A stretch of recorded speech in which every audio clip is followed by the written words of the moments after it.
Il y a un mot qui revient souvent chez les personnes qui ont été opérées de chirurgie bariatrique, c'est effectivement, on parle de renaissance.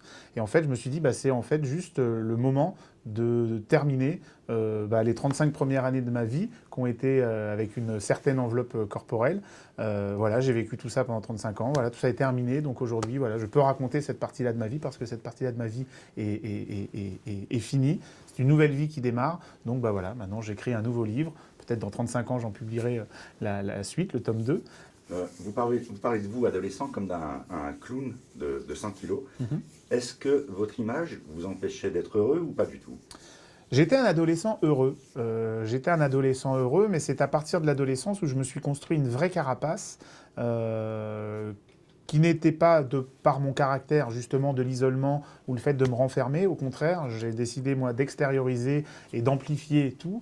Donc, je me suis construit une carapace de grande gueule. J'étais malgré tout heureux, mais il y avait quand même cette faille. Et puis, c'est les moments de l'adolescence où on vit les premiers amours, les premiers émois, les premières fois, tout ça, et que forcément, on se rend bien compte qu'on ne séduit pas de la même façon, on ne plaît pas de la même façon, et qu'on se prend souvent, on se prend plus de râteaux que la moyenne. Comme j'ai toujours eu envie d'être acteur, en fait, le propre de l'acteur, c'est d'être un peu un caméléon et de passer par plein de personnages, plein de costumes, plein d'émotions, plein de vies.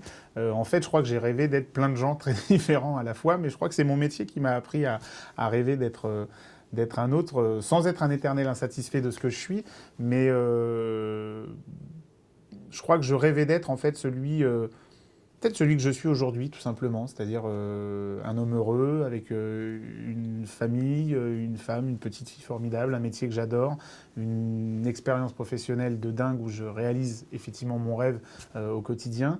Je crois qu'aujourd'hui, j'ai retrouvé en tout cas la paix, parce qu'effectivement, je crois que ma tête était en conflit avec mon corps.